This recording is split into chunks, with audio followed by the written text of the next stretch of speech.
Okay, here we go. Stand by. 3, 2, 1, action. Assume nothing. Brash, bald-faced blasphemy. Question everything. I find it extremely hard to imagine. Open your eyes.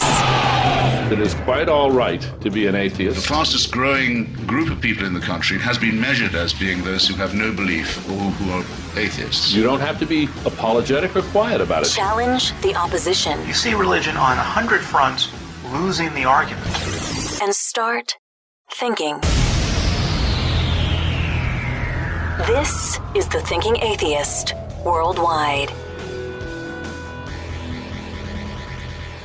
My dog is on Xanax. Now let me explain what I'm talking about real fast. Tonight's broadcast is about fear. We're going to talk about the science of fear. I have a scientist on fear who's going to help us explore the human brain and find out how these things happen and how to perhaps treat it. We're going to talk about our own phobias, the things that freak us out, rational and irrational fears. And just have a good time in advance of the Ghost Stories broadcast, which will happen next Tuesday. But I've got this little rescue dog who, if you followed my story over the past year and a half, you know that little Henry has become one of the great joys of my life. I actually produced a video about his rescue. I have a couple little dogs. Tootsie, I call her Rat Dog, and then Henry, who looks kind of like a bat, so he's Bat Dog. A Rat Dog and Bat Dog. And so, you know, like if a storm comes along and the thunder and the lightning are just going crazy outside, you know, Rat Dog doesn't care. It's chilling out. It's no big deal, like it doesn't even exist. But Henry just goes into this weird, convulsing, catatonic, wide-eyed, just a manifestation of absolute fear.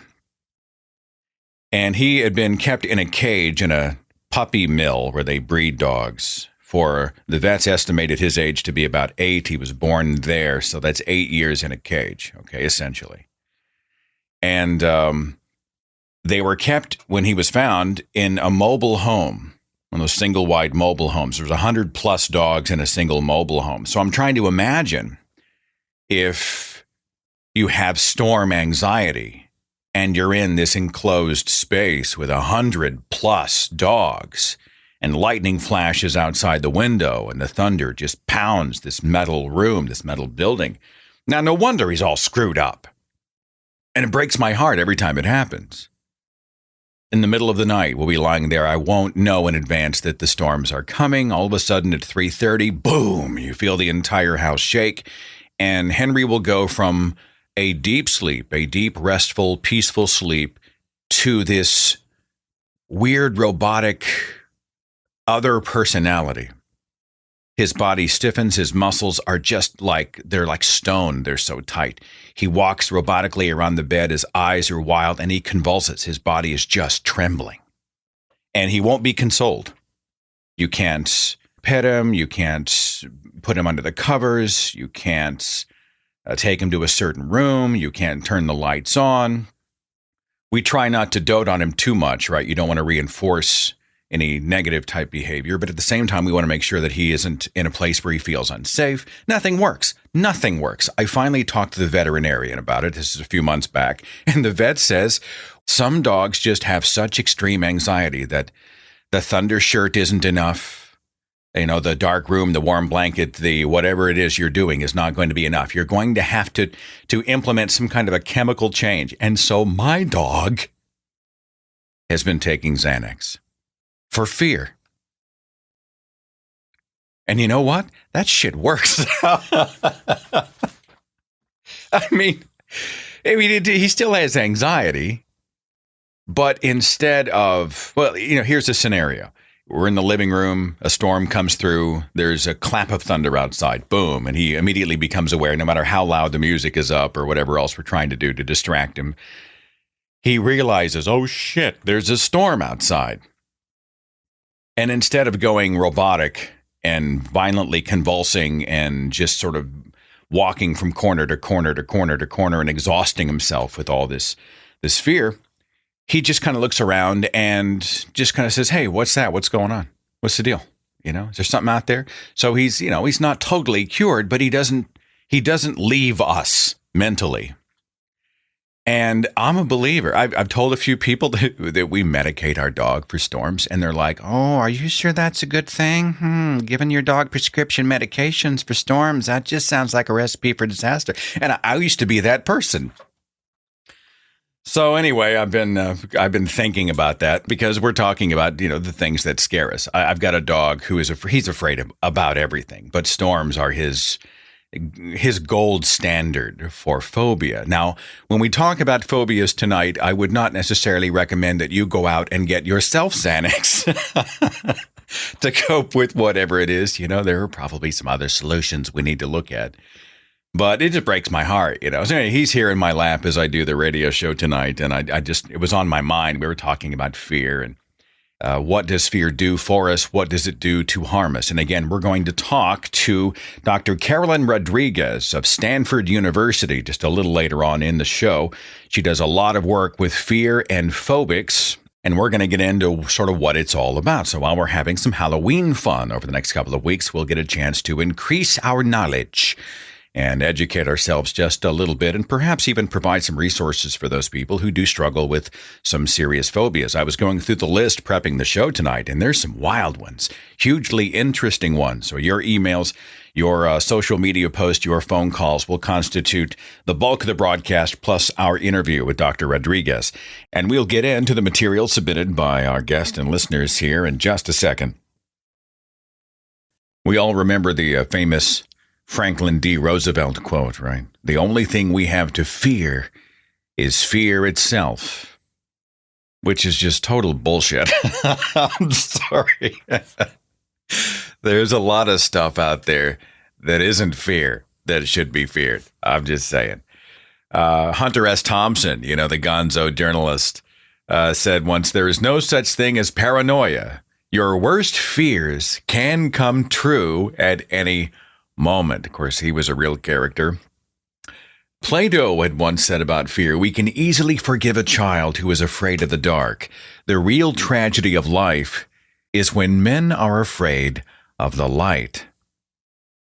H.P. Lovecraft once said, "The oldest and strongest emotion of mankind is fear. And the oldest and strongest kind of fear is fear of the unknown." Mark Twain once said, "Courage is resistance to fear, mastery of fear, not absence of fear."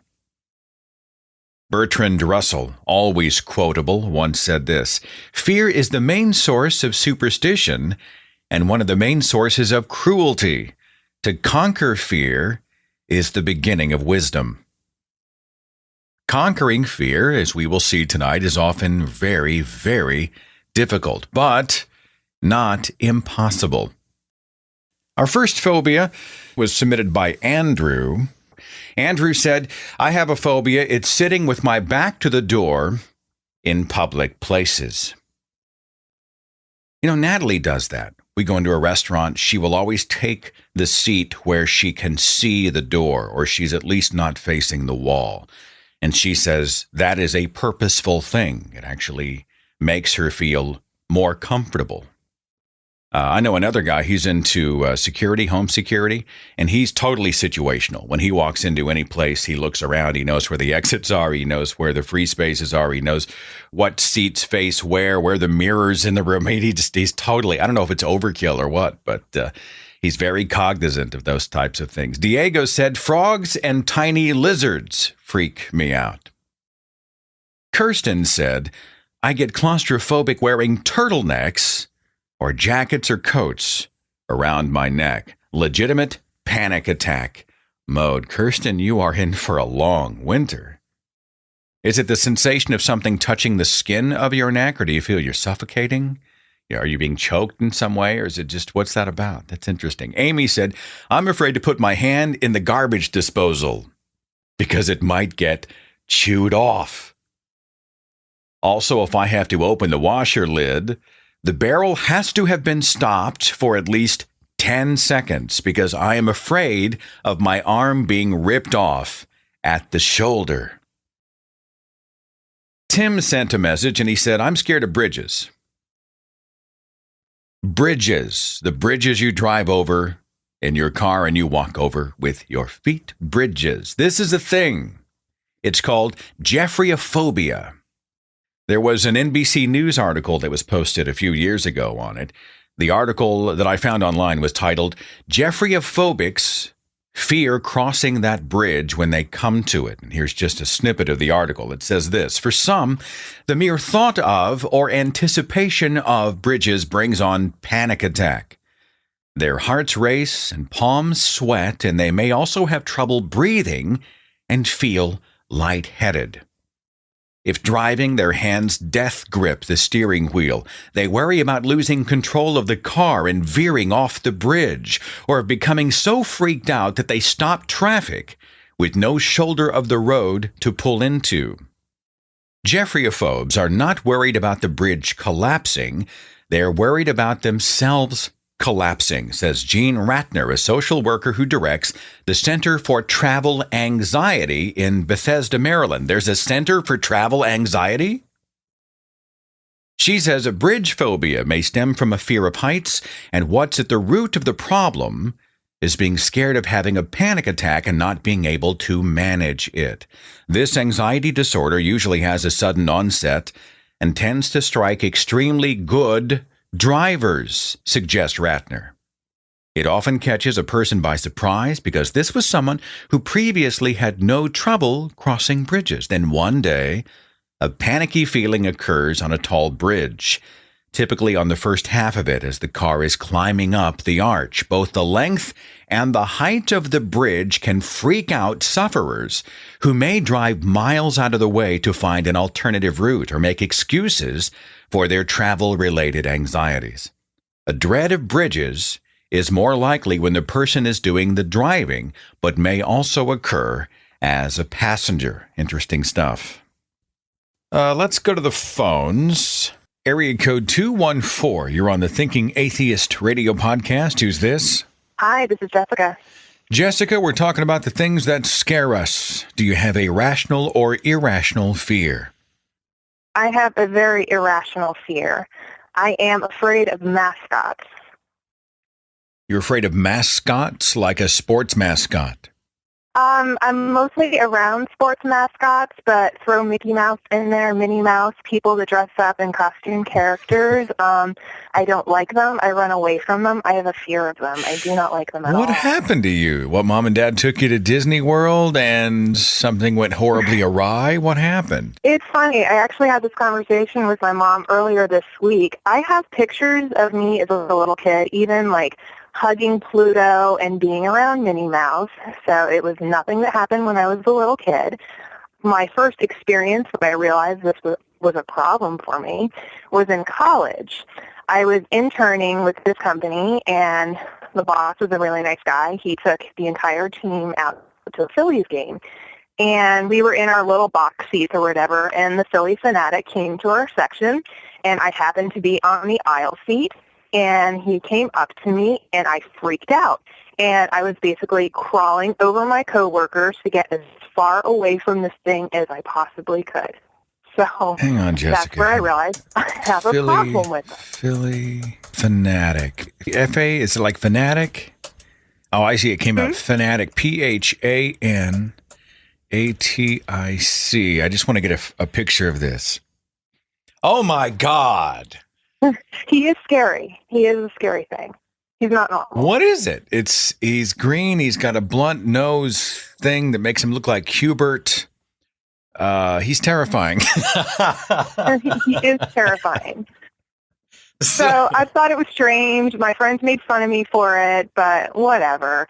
Another baseball game, Mr. Met came up to my group of friends. My heart started beating, pounding, whatever. I walked away from it, couldn't stand to be nearby him. I'm at Disneyland. I see Mickey Mouse like 20 feet from me. I need to walk away. It's something about the big heads, the blank stares, the empty gestures. It's freaky to me. Mr. Met, I don't know much about baseball. I don't follow baseball. He's a little scary too. I mean, I see what you're talking about. In the right context, No, Halloween night, if he comes to knock on your door, it's a movie. My friends joke. They're like, if we show up as like a costume character, like normal costumes are fine. You could dress up as Batman, Captain America. You could show up at my door. That's okay. You show up to my door kind of dressed like Mickey Mouse. I don't know how I will react to you. Wow. Okay. Well, helpful safety tip.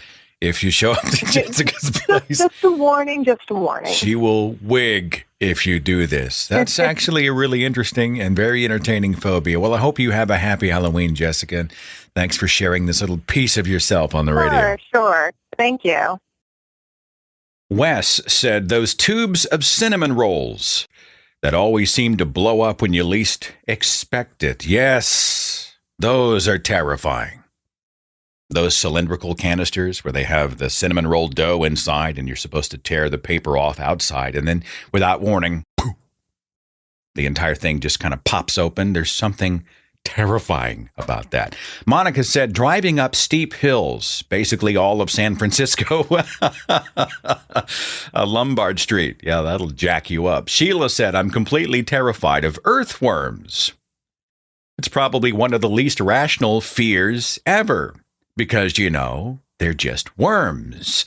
But I have a very visceral reaction when I see them. When I was 9, one of my brother's friends dropped a container of night crawlers down the back of my shirt, and I just can't handle them now. Area code 828, you're on the Thinking Atheist radio podcast. Who's this? My name's Susan. Susan, are you ready for Halloween? I'm always ready for Halloween. It's a great holiday. Do you enjoy being scared? Yeah, sometimes. I like suspense. Like movies, I like suspense. I don't like gore. I like suspense. Well, there's a big difference there. Gore is easy. Anybody can pour on the blood. But to really get inside somebody's skull, get them all freaked out. Exactly. We're talking about fears and phobias today. What fear or phobia do you have? Well, I have a slight little phobia about ticks. I mean, if I get one on me, I totally panic. I can't, I'm a pet sitter, and yet I can't pull ticks off of animals because I can't stand them. I totally understand ticks. There's something about their little legs, the way the legs come off the big bodies, and and the idea that they're boring their head in under the skin. You know what I'm saying? Exactly, yeah. Where did this phobia come from? I mean, is it just the look of the tick, or was it something else? Well, it probably originally stems from an incident when I was about 6. I went camping with my dad and one of my brothers, who actually was his stepson, but this was after my parents were divorced, and my dad would take me out on weekends, and he'd sometimes take my brother with us, and we used to argue, and I got a tick in my ear at this camping trip is what it was, and we were sitting there eating, and I started screaming, and my dad thought my brother was picking on me, so he was yelling at him, and all right, hang on, hold on. You had a tick on your ear, or you had a tick in my ear? Inside? Yes, I was screaming, and they didn't know what was wrong with me, and I don't know how he figured out or something, but yeah, it actually went down in my ear. At the time, I'm guessing he could still see it, but it was down in the ear canal. He thought my brother had hit me or something, so he was yelling at my brother, but when they figured out I was still screaming, he took me to the hospital, and when the doctor looked in my ear in the emergency room, the tick was actually sitting on top of my eardrum when I got there. God. Yeah, exactly. He was afraid to, go down in there to try to get it because any sudden movement or something, he could puncture my eardrum. And so the solution the doctor came up with was to shine a light in my ear and let the tick crawl up out towards light. And so I vaguely remember a lot of people having to hold me down while I laid there was screaming because you could hear this thing crawling up out of my ear so that he could get it. Ticks are attracted to light? He would disengage and come toward the light? It wasn't actually bit down into, because if it had been, it would have been hooked to my eardrum, but I guess it's attracted to light just like any other bug. It seems like it wouldn't be, but that's how he got it. It came up towards light, and I guess when it got far enough up there, he managed to get it out. But Yeah, Susan, I think it's a reasonable assumption that this is where your phobia about ticks has come from. Yes.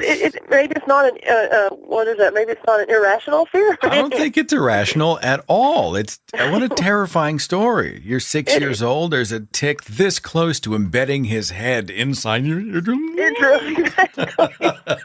And it's just that sound. Like I said, I have vague memories of it. Just I mean, they had to hold me down because I can imagine. You can imagine the sound of it just crawling up out of your ear because you can hear every little movement of the legs and stuff. And yeah.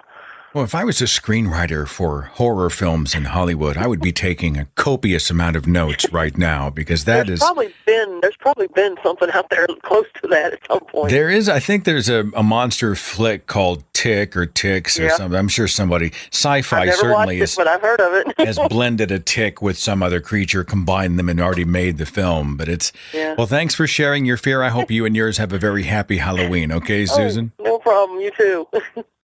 Elizabeth said she has a fear or phobia of escalators and elevators. Well, I hesitate to tell you this story, Elizabeth. Statistically, you're safe. This is probably much like flying, isn't it?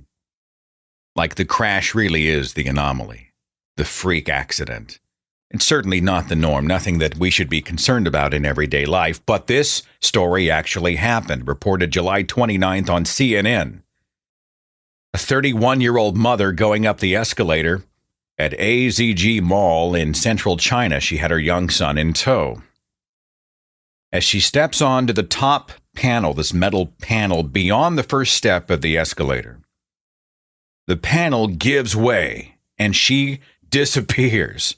She falls in. She disappears into this mechanism of the escalator completely, tossing her young son forward. She pushes him out of the way and she goes down. After a 4-hour rescue operation, they had to cut the freaking escalator apart just to find her. It was revealed that she'd been killed. She'd essentially been sucked into an escalator and crushed. And for telling that story on the radio show tonight, Elizabeth, I hope you will find a place in your heart to forgive me. Dan said he's afraid of Donald Trump. Dan, that's a totally justifiable fear.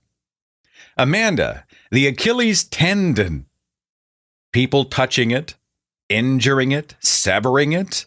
Amanda, never, ever, on any occasion, for any reason, ever watched the movie Hostel. Okay? Helpful tip for you. Never watch Hostel.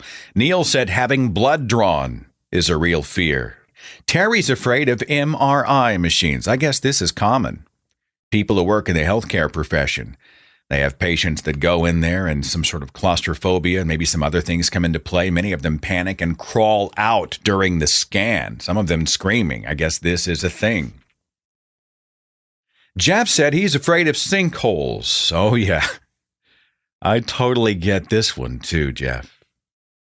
They're also known as, and I had not heard this term before, swallow holes.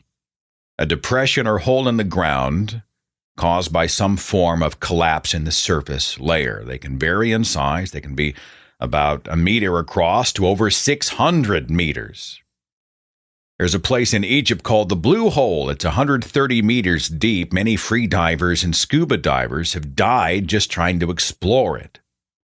There's the, I'm sure I'm saying it wrong, the Pozzo del Mero near Rome, about 400 meters deep. There's the Devil Well of Greece. It's killed 4 divers already, 115 feet deep, about 500 feet across. What about this true story from the town of Seffner, Florida? This is from 2 years ago, February 2013. Jeff Bush turned in for the night. He's in bed. And under his bed, a sinkhole opened up. And he screamed for help from his brother, Jeremy, who ran into the room to discover that his brother and all of the furnishings in the room, everything in the bedroom, was gone. It had sunk into the ground. And Jeff's body was never recovered. Just a terrible story. You can see and run from a tornado. Perhaps you can even run from a tsunami wave.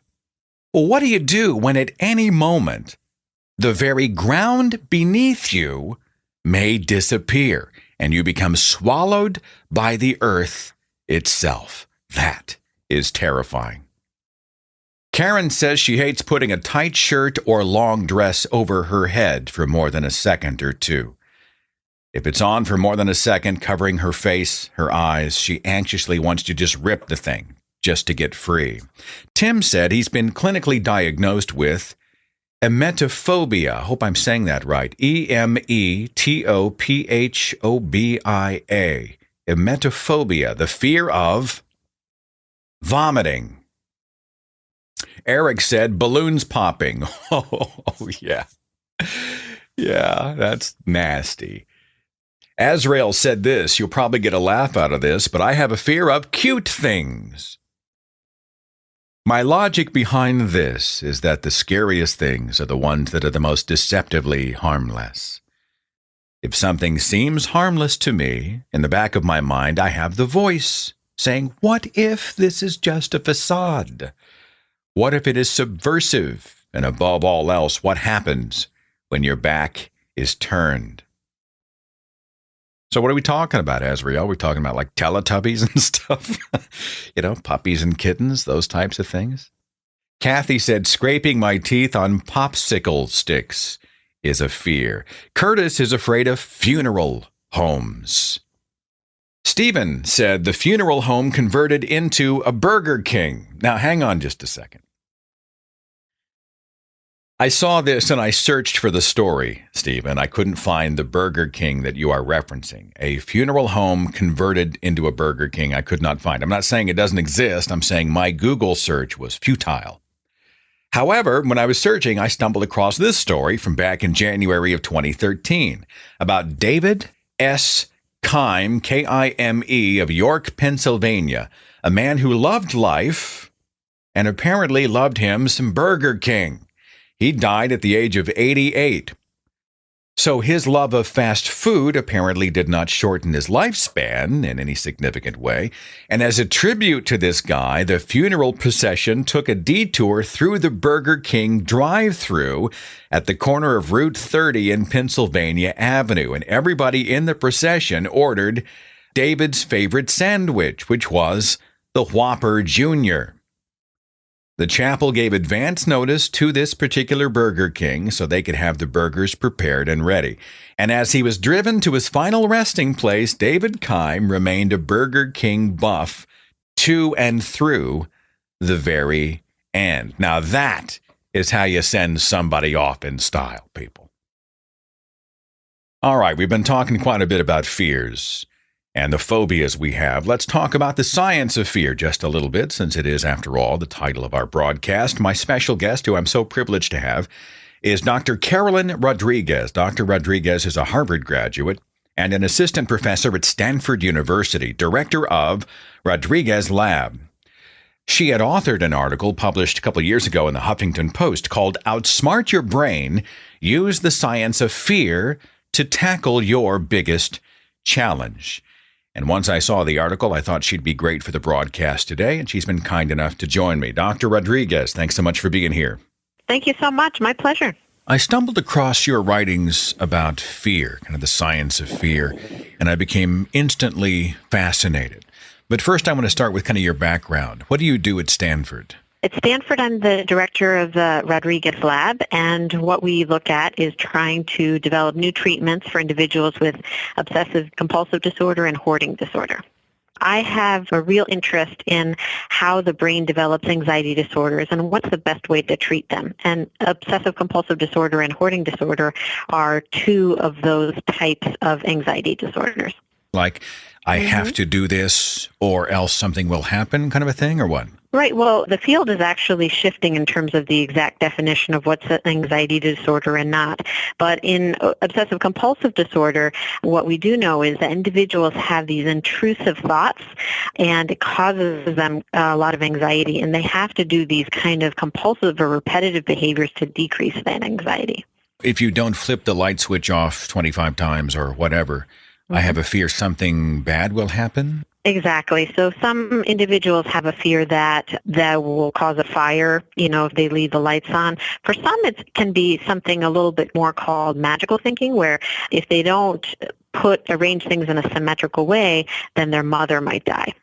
And where do these come from? They just manufacture these consequences? Yes, so that's why we need more research into the causes of obsessive-compulsive disorder. We don't know, but we do know that there are circuits in the brain, in the front part of the brain and in the middle, that can influence this kind of loop, like the sort of playback of these thoughts that happen over and over. Yeah, forgive my overly simplistic questions. I'm sure we're talking about very deep and complex issues. And I just say, why? Why and how? Those are my favorite questions, Yeah, they're great questions. And I think these are topics of active research. And a lot of what we do is trying to find new medications that help folks with different kinds of anxiety disorders, and also at the same time try to understand what is the basis in the brain for these kinds of disorders. It is the season of the year, of course, for fear as we head toward Halloween, which is really the reason we are speaking. Are you a fan? Do you enjoy Halloween, Dr. Rodriguez? Yes, I love Halloween. It's a wonderful, wonderful time of year. So let's talk about fear. Rational fears are often healthy, right? They keep us safe. They keep us alive. You want to address a healthy fear of something for us? Mm-hmm, definitely. So fear is like a natural alarm bell in your body, and it's important and necessary to keep us safe from threats. So fear helps us run away from a bear or stay away from the ledge of a skyscraper, for example. And fear is unpleasant emotion. And during a threat, what typically happens is that the part of the brain called the amygdala, it's basically this teardrop shape of cells located inside of our brain, can set off this chain reaction that prepares us to respond. So the amygdala really tells other parts of the brain and the body to secrete these chemical messengers that make us more alert and ready to respond. And these messengers increase our heart rate, blood flow to our muscles. This is what gets us ready for confrontation or running away, otherwise known as fight or flight response. And our brain can also protect us from pain if under attack by releasing messengers called opioids. And these are things that numb pain and make us feel like life is just fine. Once the threat is passed, then our brain quickly and powerfully records all the details of the event and helps us be safe the next time. And it helps us do this by boosting the brain cell connections that associate with specific threat and danger. There's these videos on YouTube of people who climb to the top of these tall skyscrapers, and they have GoPro cameras mounted to their helmets, and without any sort of tether, they just walk the beams, and the wind's blowing, and they seem completely unconcerned.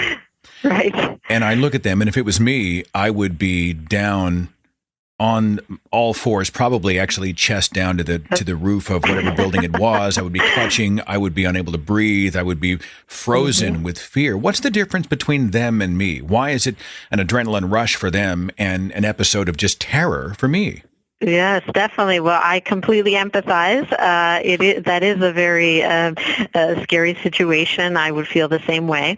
And, it's a wonderful question. I would love to be able to know what's protective, what helps people get over their fears like that. And what we know is that it's a combination of genetics and environment. So for some people, just like we have different kinds of eye color or hair color, some people have this type of fear machinery that helps them be able to control better their response to fear.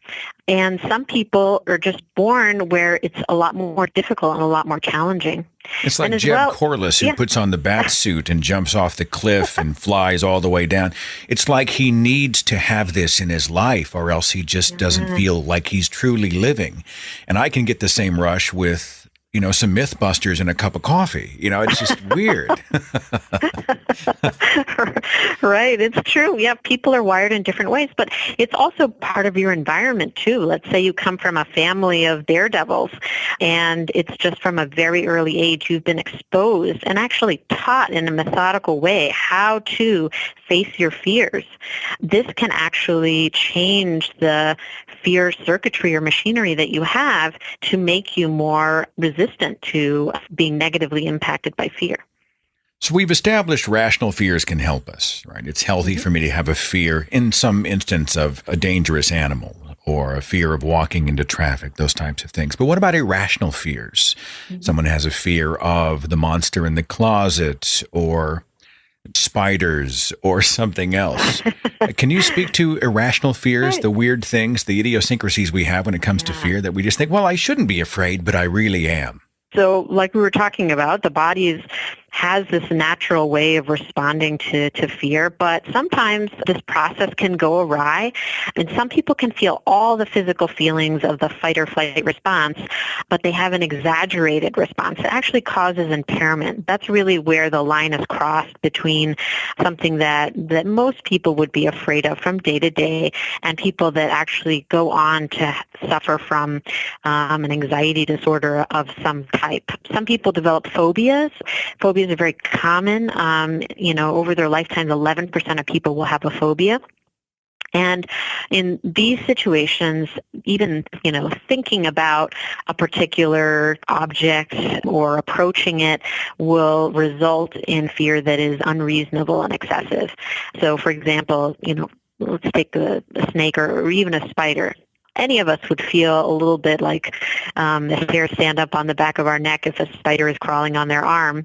But people suffering from something like arachnophobia, the fear of spiders, are really physically and psychologically impaired by it. They can't function.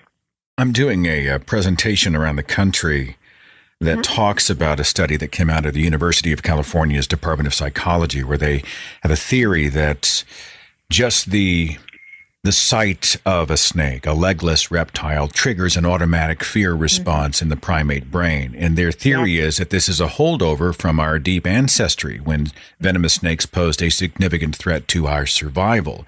And it's possibly one of the reasons that higher primates have better eyesight and larger brains. The idea is that snakes may have made us smarter or more acute in this way. And I thought that was very interesting. Fear is something that is a wonderful evolutionary thing for all of us. If we didn't have fear, we would, be running into the face of danger, and as a species in society, we wouldn't evolve. And one of the things too is it's why important to have people who are brave and also people who are shy as well. Because brave people sort of, in terms of society, go out into the world and discover new areas, new terrains, and individuals who are a little bit more shy or a little bit more susceptible to fear can rein those folks back. And so you don't have all these people doing these skydiving or cliff diving or things where they might put their lives into danger, and have some core of society that really is more moderate in their exploratory tendencies. So you see it as a societal benefit. You've got those people who are going to go out and push the edge of the envelope as far as they can. And then another ilk of people back here who are going, hey, wait a minute. You might want to use discretion, but everybody benefits because you might find a few inches past the edge that we didn't realize were there before, that kind of thing? That's exactly right. And often I talk to families where they are worried, my son or daughter is very shy, how are they going to do? And actually, this is a wonderful trait, and as wonderful and as necessary and as needed as somebody who's extroverted and out there. Talking here with Dr. Carolyn Rodriguez of Stanford University. I'm fascinated by the scary movie, The Haunted House, a place where we know in our logical brain, if that's a thing, and you can correct me, Dr. Rodriguez, if I'm wrong, but we know factually that we're not in danger. If you go into Universal Studios Haunted House, whatever it's called, and you know you're about to have the pants scared off of you, you also know logically that you are not in danger. Is there something to that? Like, I want to be scared, but not too much? That's true. Well, what's interesting is that along with all of these chemical messengers that make your heart race and make the hair stand on the back of your neck, it also secretes something called opioids that are pleasurable and actually make you feel good. And so part of what happens when you go to a scary house is that you feel your muscles tense, you feel really anxious, you might even feel as if you're going to die from being so anxious. But then at the end, when the scare comes, there's a release, and you end up leaving the haunted house feeling good and happy and joking around. And there's a little bit of a buzz, a little bit of pleasurable feeling. And that's what keeps us coming back to haunted houses and thrill rides and scary movies. Opioids. I need to get me some of those. How do you're a doctor. Can you score me some?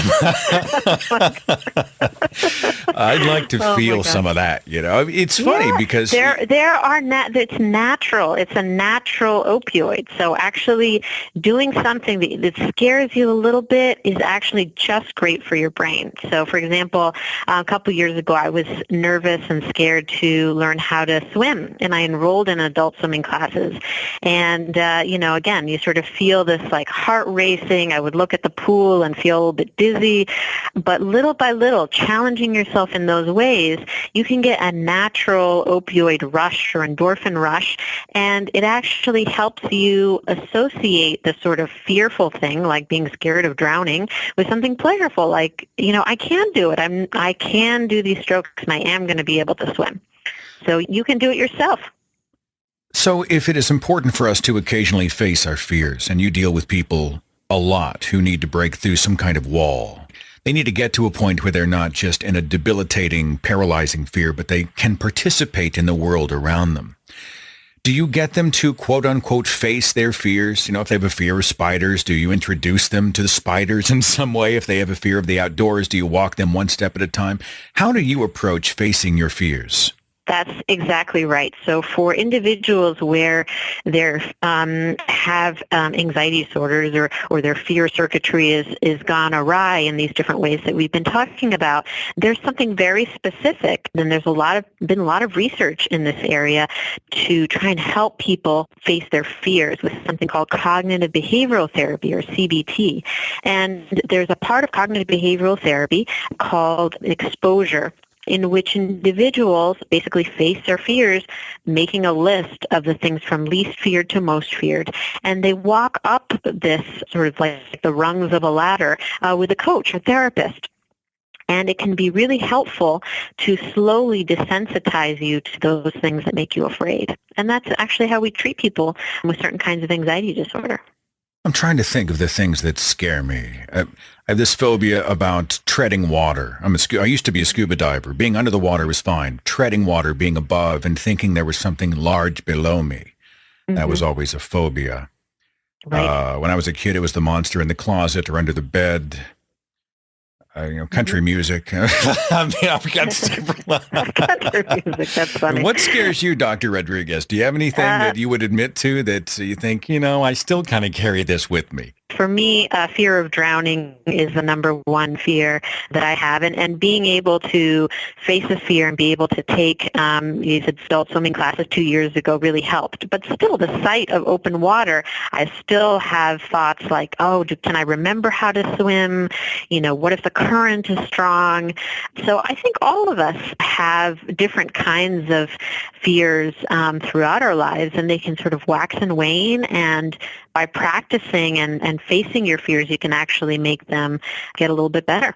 It's interesting. You are aware of the nuts and bolts in many ways, the nuts and bolts of fear, and yet you still have that very human reaction to the idea of going into or near water.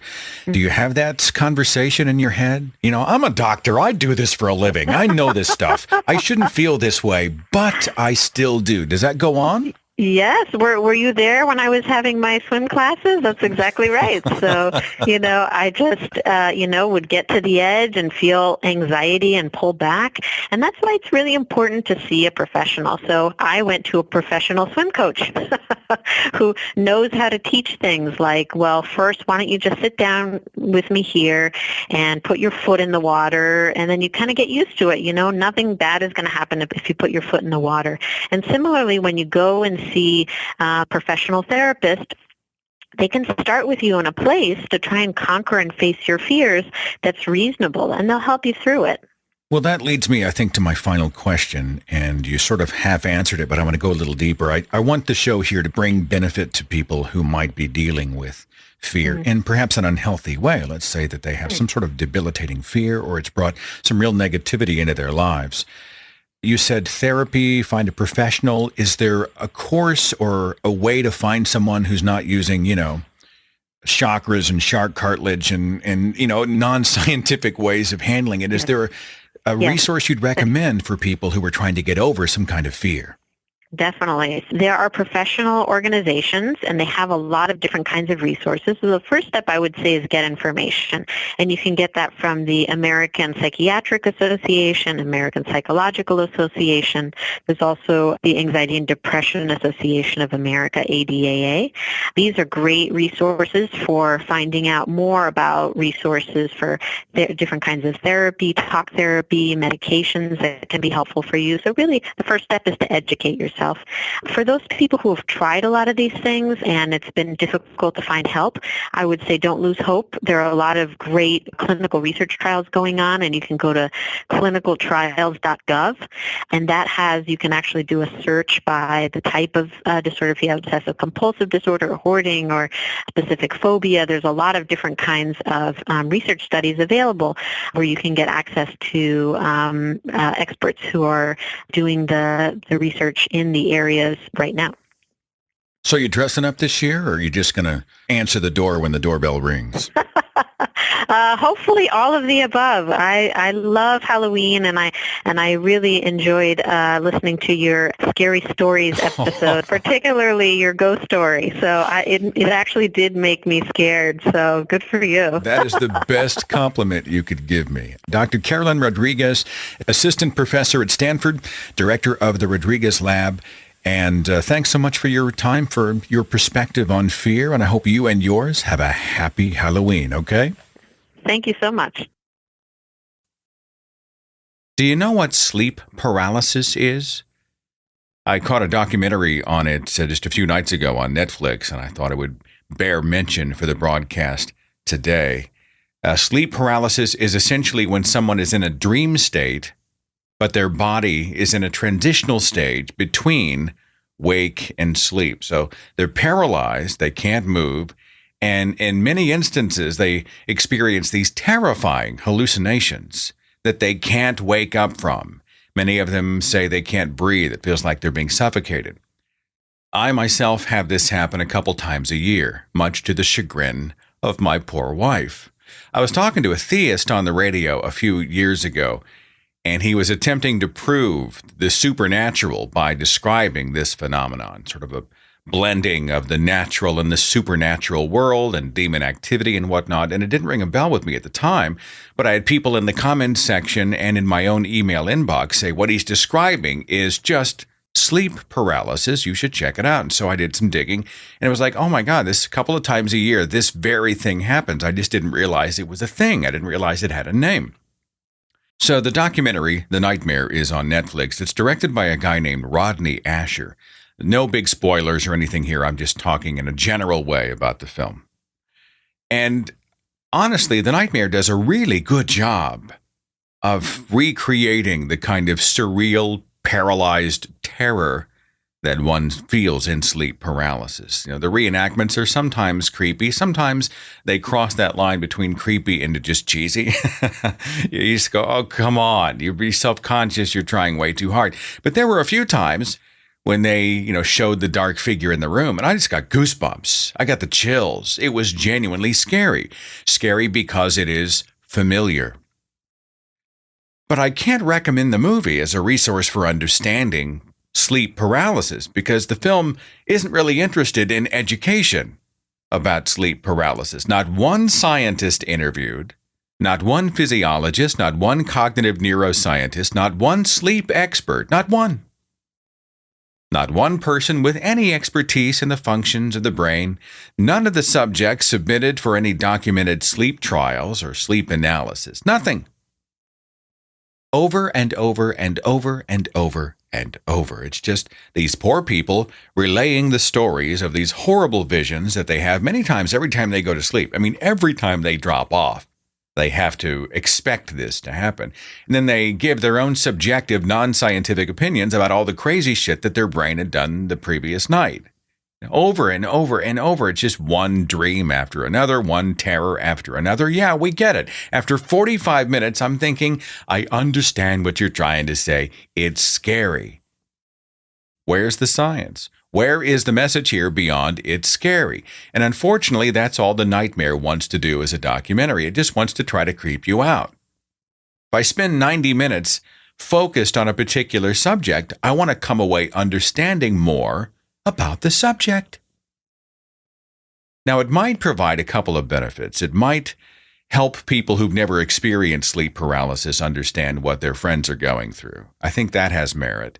And it might remind those who've been through it that they're not alone, and it's a thing. It's not uncommon. They're not an isolated case. You are not alone. I mean, the film might provide that benefit for them. Mostly it was just people talking about what freaked them out. One lady said that she was convinced that the figures in her dreams were demons. Her solution was to just say the name of Jesus. The demon went away, and then she converted to Christianity. Okay, thanks for that. Have you read any more about sleep paralysis? No. Have you seen the anecdotes of other people who experienced many of the same things you did? No, I'm not really interested in. Have you gotten into the science of sleep paralysis? No, it's in the past. I just, Jesus. Oh, come on. I got the how. I wanted the why. So, for a moment here on the radio, allow me to provide a few of the explanations that the film does not. And you can find this info in lots of various resources like the American Academy of Sleep Medicine and others, okay? Now, I must say the science on sleep paralysis is still developing. A lot of hypotheses flying around out there, but this is the general consensus of experts out there. And if you come across another explanation by someone who is a neurologist or a sleep analyst or someone who knows what they're talking about, it doesn't mean that opinion doesn't have merit or weight. It just means that it wasn't here in my research on the mainstream causes or the mainstream explanations for sleep paralysis, okay? Sleep paralysis that occurs a lot is known as parasomnia. Parasomnia involves undesired events that come along with sleep, essentially at key points when you're falling asleep and or when you're waking up. Now, normally, your brain causes your muscles to relax and be still as you sleep. Your brain is wired at these times for deep stage 4 REM sleep, a place where it would normally disengage the body from bodily action.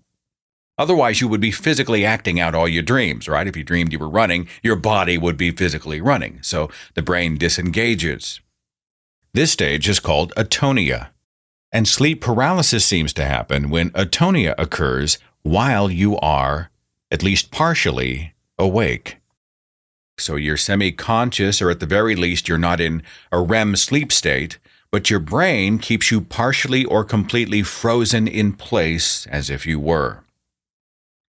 It's thought that the breathing patterns of REM sleep might actually bring about or enhance that feeling of suffocation, where the attempt to breathe resists or seems to resist. It results for many people in the sensation that there's a weight resting on their chest, pushing the air out of their lungs, even if they're actually breathing normally. Sleep paralysis is often associated with terrifying visions, the feeling of a presence next to you, dark figures, and strange apparitions. A neurological interpretation of the intense terror and panic brought about by the intruder visions might be it's a product of the midbrain. As the brain triggers an emergency response, it senses you're paralyzed, and it feels vulnerable to attack. And the helplessness heightens that feeling, not just of fear, but of all the senses. And that may explain why people's memories of sleep paralysis events have such detail. The brain is just ramped up and amped up. All pistons are firing. Sleep paralysis divided into two major classifications. There's isolated sleep paralysis, or ISP, and recurrent isolated sleep paralysis, RISP. Recurrent means it's chronic. And for RISP sufferers, the episodes can last for up to an hour or even longer. If you have chronic sleep paralysis, you're also much more likely to perceive an out-of-body experience. In fact, it's suspected many people who claim to have been abducted by aliens, we've heard those stories, right? Actually, they probably had a sleep paralysis episode, and the hallucination was so real, so tangible to them, the abductees were convinced that it actually happened. The isolated sleep paralysis episodes, the ISPs, are usually much shorter, 1 to 2 minutes on average. And those are the ones associated with the feelings that there is an intruder or dark entity in the room with you. The dark entity or intruder visions are a common element of sleep paralysis here. People talk about this on every continent of the globe. Sleep paralysis is often really difficult to break free from. It usually has to end on its own, but from time to time you can make an intense effort to move. That might trigger the end of the episode, or when someone touches you or speaks to you. Sleep paralysis might also help to indicate that there's something else going on. Narcolepsy, sleep apnea, stress, reaction to medication, reaction to stimulants, fatigue, some kind of mental health disorder. It's more common in people who suffer from lack of sleep or they have a constantly shifting sleep schedule. Also, if you sleep in the supine position, which is on your back lying face up, you might be much more prone to this because that position makes it more likely the soft palate's going to collapse and obstruct the airway. And that takes us back to unfulfilling sleep patterns and that sensation of being unable to breathe when sleep paralysis strikes. Again, for me, it's probably a twice-a-year thing. I mean, it's not anything I ever worry about going to bed. It just happens probably a couple times a year. It's almost always the same scenario. I'm lying in my bed, on my back, face up, middle of the night, and I'm just paralyzed. I can't move anything. My head, my arms, my legs, my fingers, my toes. At first, I don't see any presence in the room, but I can feel a presence in the room. And everything just feels sinister. And then something finally drifts into my eye line, right? Something vaguely human. It's tall, it is standing, and it's like someone painted something from head to toe in black. My eyes won't focus on it. It's always blurry, but I can tell it's just absolutely black, tall, and looming right over me. And in the dream, I feel immediate panic because I'm helpless to move. I cannot do anything about it, and I feel like I'm suffocating. And the presence above me and right next to me just feels evil. Now, even when I was a devout Christian, I didn't take the leap and say that this is a demon or the devil. But I know a shit ton of people who make this leap.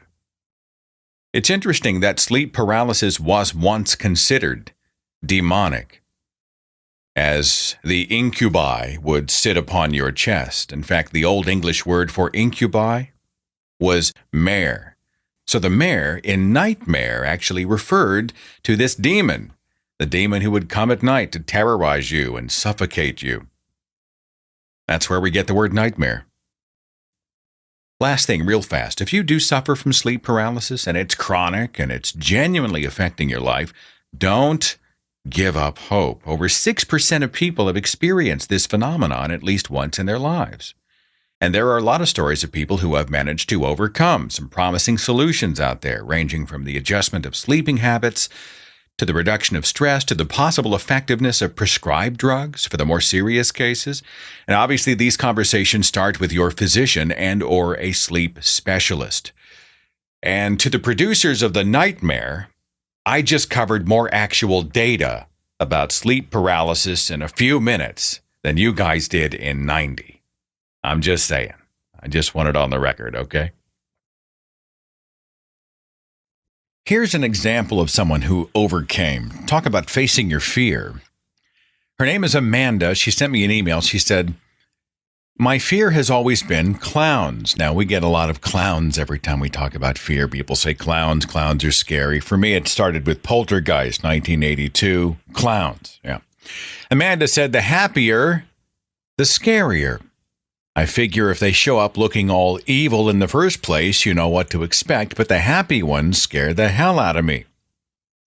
I've had a recurring nightmare since I was about 5, and it's about a zombie midget clown who is dingy green and resembles the leprechaun from the movies. Oh, the horror movies, okay? He's the type of monster that manifests when you think of him, so no matter what, you're kind of always thinking about him. It's like when someone says, don't think about a pink horse. Well, now you're thinking about a black horse, trying not to think of a pink one, which means the pink one is still on your mind. Did that make sense? Anyway, so when you think of him, he, poof, is there. He would chase me all over the house, and I would run from him. He always caught up to me, and he chops off my left ear. I then run to the mirror to look, and the reflection is me at whatever age I am having the dream. So then I was 5. Now if I have the dream, I'm 30. Same dream, same everything except me in the mirror. I also hate having my ears touched. I'll bet it stems from this dream.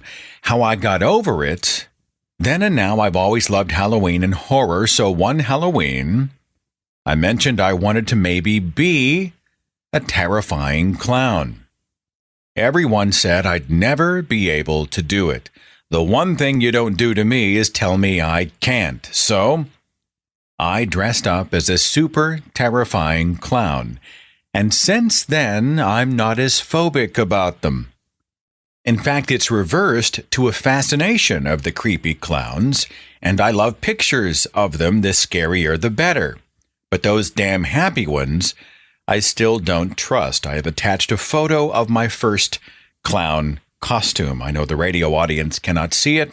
Let me assure you, it is terrifying.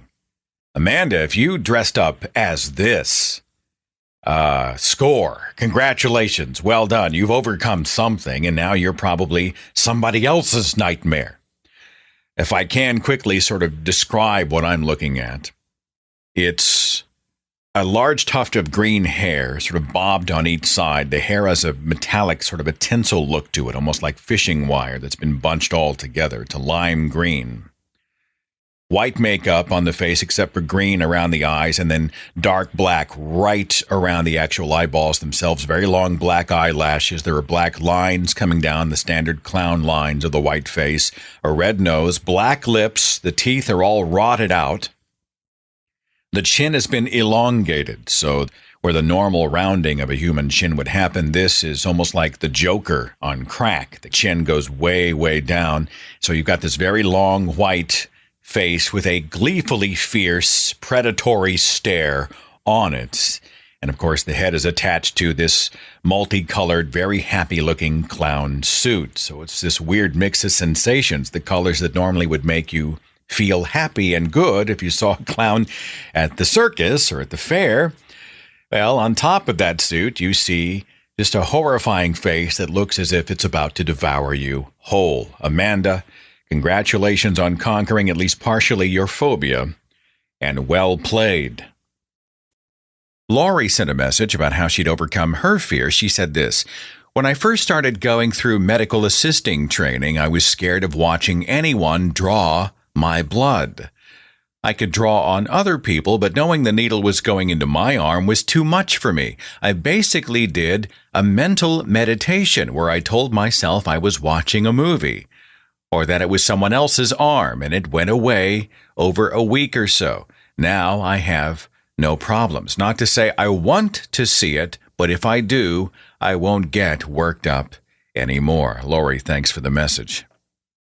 Area code 217, you're on the Thinking Atheist radio podcast. Who's this?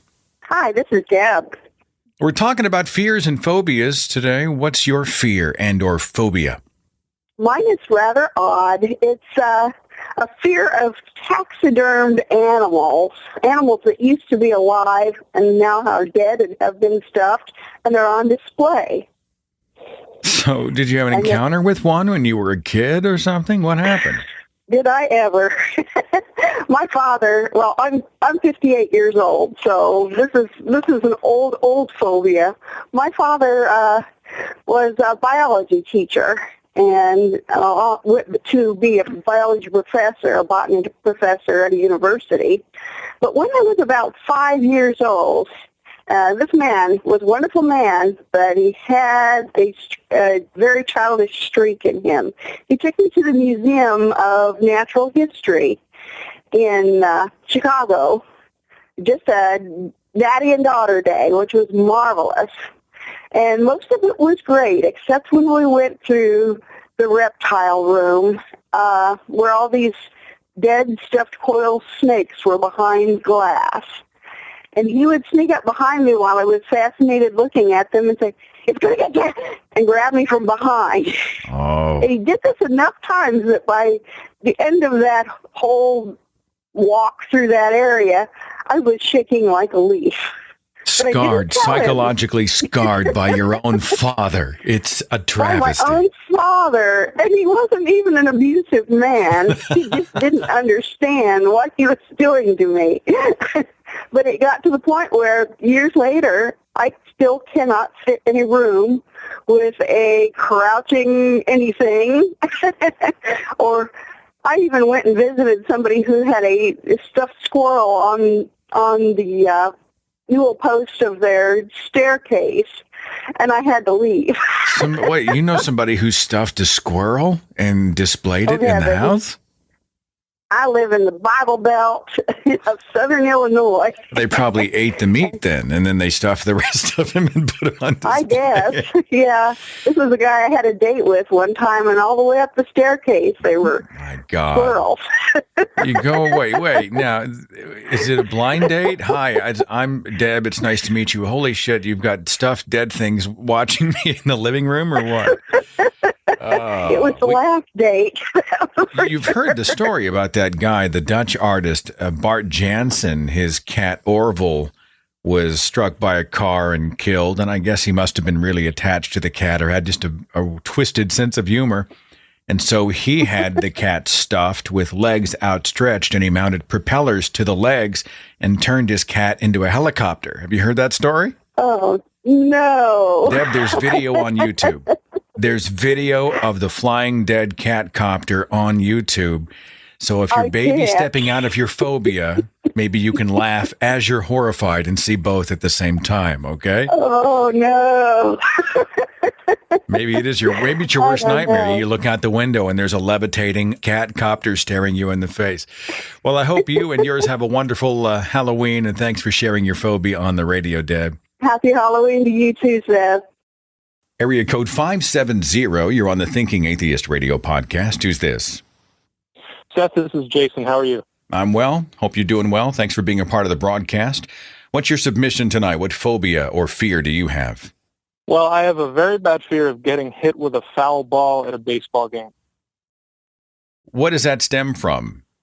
Well, it all started, my first baseball game that I ever was at was a church bus trip to Philadelphia Phillies game when I was old. And, you know, they hand out the tickets, and you got these nosebleed seats in Veterans Stadium, which was one of those old, terrible multi-purpose stadiums. And on the back of the ticket, there was this disclaimer that said, you know, Philadelphia Phillies and Major League Baseball are not responsible when fans get hit by flying objects. And it startled me a little bit as a 10-year-old kid. And then I'm sitting there watching the game, and I'm so grateful that we have a nosebleed seat because there's no way that a ball is going to come up there.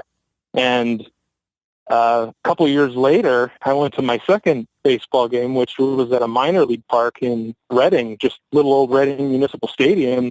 And I realized that unless you're sitting behind the net, behind home plate, which we weren't, I could get knocked with a foul ball.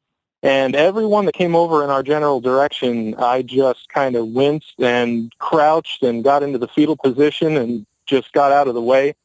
And it was pretty intense for me, which was silly because everybody else was just wanting to reach out and catch it. And in the meantime, I'm just trying to get under the seat. Man, my heart breaks for you, right? You're a boy wanting to go to the baseball game. That should be a positive experience. Instead, you're sitting up there with a crash helmet rocking back and forth. You know what I'm saying? Yeah. A couple of years later, I was at another minor league game in Scranton, Wilkes-Barre, and I was there with my family, and we ended up having seats right on the first baseline, right above the dugout in prime line drive territory. And at every single pitch, I was just, my heart was racing, my blood pressure was up, and I was never so happy to get out of a ballpark than when that game was over. So to this day, I always either sit behind home plate, behind that netting, or way, way out in the out. I'd be curious to see how many other people, you know, when somebody tips a foul ball back and it goes up, especially when the midday sun is there and you lose sight of the ball with the glare. There has to have been some people out there who have been injured. Yeah, absolutely. And in fact, there have been some problems this year, especially in Philadelphia. I don't know if it's the way the stadium is designed or the way the netting is designed, that the commissioner of Major League Baseball actually came to a press conference at a particular game, and later on during that game, someone in the stands was hit and injured with a foul ball.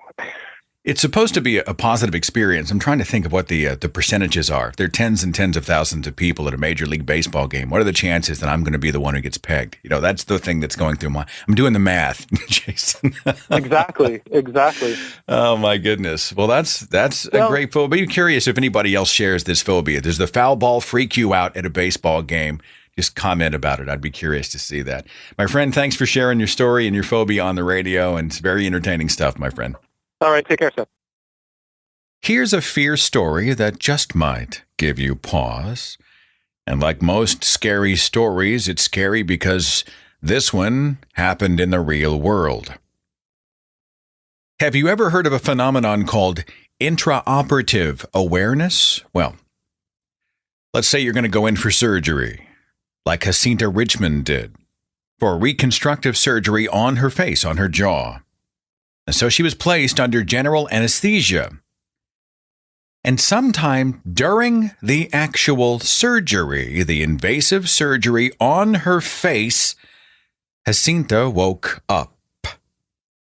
However, she was still under the influence of the muscle relaxers that had been part of the anesthetic. So even though she could feel sensation, and she could hear every word the doctors were saying, and she could hear and feel the hammers and chisels and saws and everything as they removed pieces of jawbone.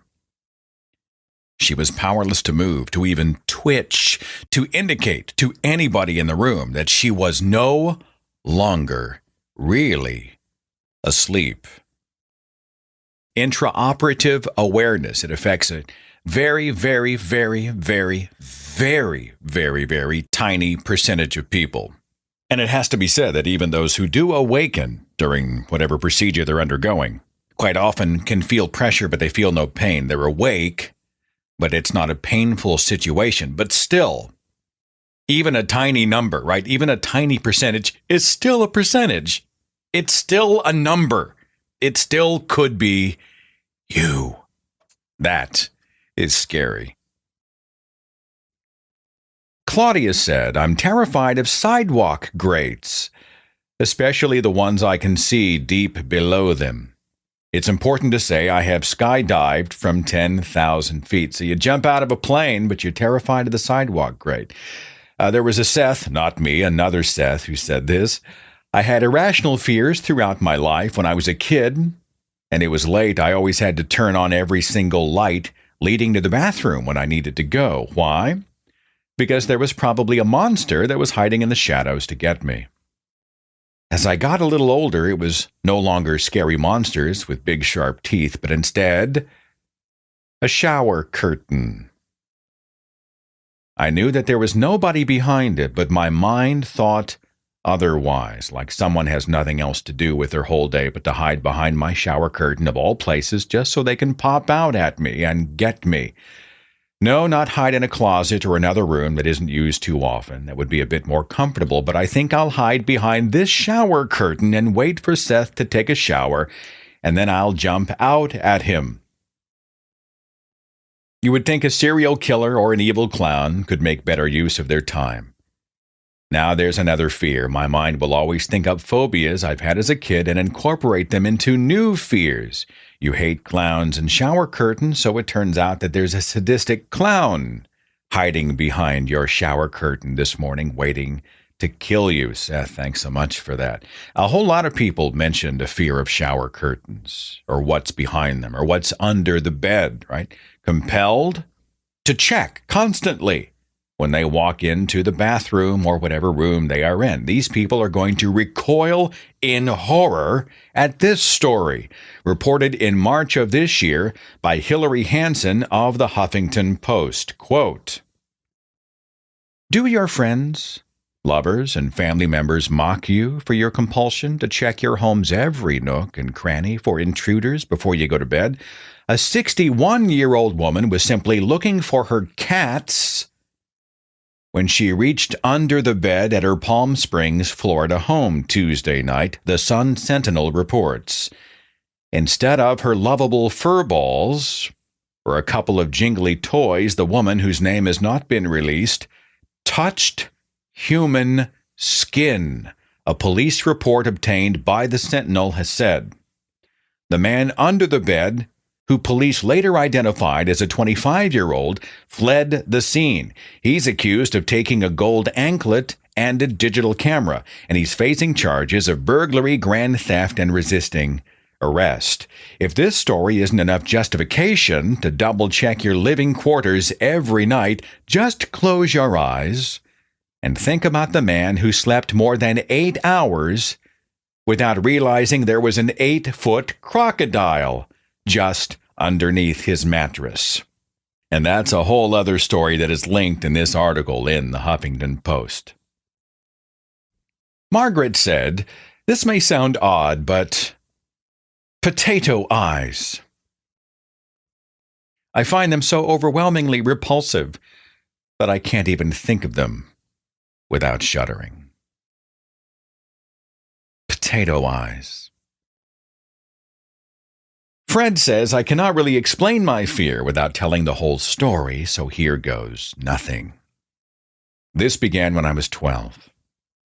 I had a huge interest in the occult, which may or may not be odd for someone who'd been brought up in a deeply religious family.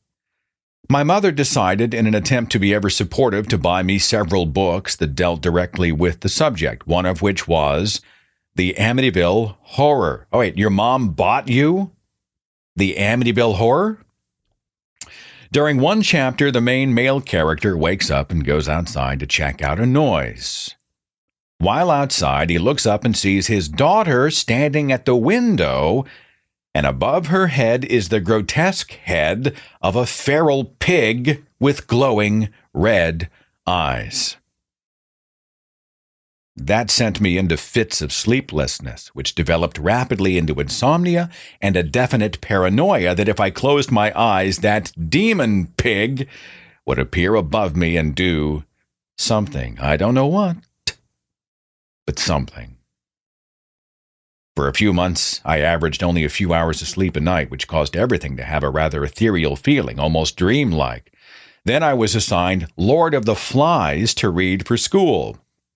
During the chapter, when the severed head of the boar starts talking to the boy, I could, thanks to being caught in between sleep and wakefulness, actually hear the thing speaking in the most sickeningly horrific and sweet voice. At this time in my life, I was being bullied unmercifully and went through a deep depression, unlike any I've ever experienced since. I'm 34 now, and I'm still terrified of that stupid demon pig. Not to the point of crawling under the covers, but to the point that if I see anything about the book or movie, I will be prone to night terrors and or sleep paralysis, during which I can feel its presence and hear its thoughts. I know from my own research that this is merely a hallucination common with sleep paralysis, but I don't know how to get rid of this fear. I consider it irrational because I don't believe such things exist. Fred, thank you so much for sharing your phobia on the radio. It sounds pretty intense. Tony says, guacamole dip. I can't eat it because it reminds me of The Exorcist. That's right, the green vomit of Linda Blair. And you will never see guacamole, my friends, in the same way again. As I began the broadcast with a series of quotations, allow me to finish the broadcast with a few more of the same. I thought this one was of note. It was by Maya Angelou. It says this: "What is a fear of living? It's being preeminently afraid of dying. It's not doing what you came here to do out of timidity and spinelessness. The antidote is to take full responsibility for yourself, for the time you take up and the space you occupy. If you don't know what you're here to do, then just do some good." And finally, a poem by contemporary poet and author Alicia Elsbeth Stallings. She wrote a poem recently called The Fear of Happiness, and it goes like this. Looking back, it's something I've always had. As a kid, it was a glass-floored elevator. I crouched at the bottom of, my eyes squinched tight, or staircase whose gaps I was afraid I'd slip through. Though someone always said I'd be all right, just don't look down or see it's not so bad.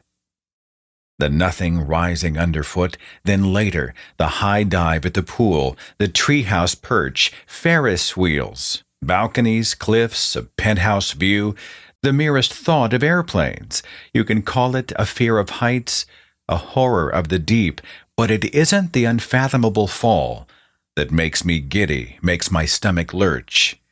It's that the ledge itself invents the leap. I like it. The ledge itself invents the leap. Thank you so much for listening to the broadcast. Again, thanks to Dr. Carolyn Rodriguez for her time on the radio. Next Tuesday night, we're going to tell some ghost stories and get ready to have a happy Halloween. And I will see you then on the Thinking Atheist radio podcast. Take care. Follow The Thinking Atheist on Facebook and Twitter. Watch dozens of original videos on the Thinking Atheist YouTube channel. And visit our website for resources, links, contact information, the editor's blog, and more. thethinkingatheist.com.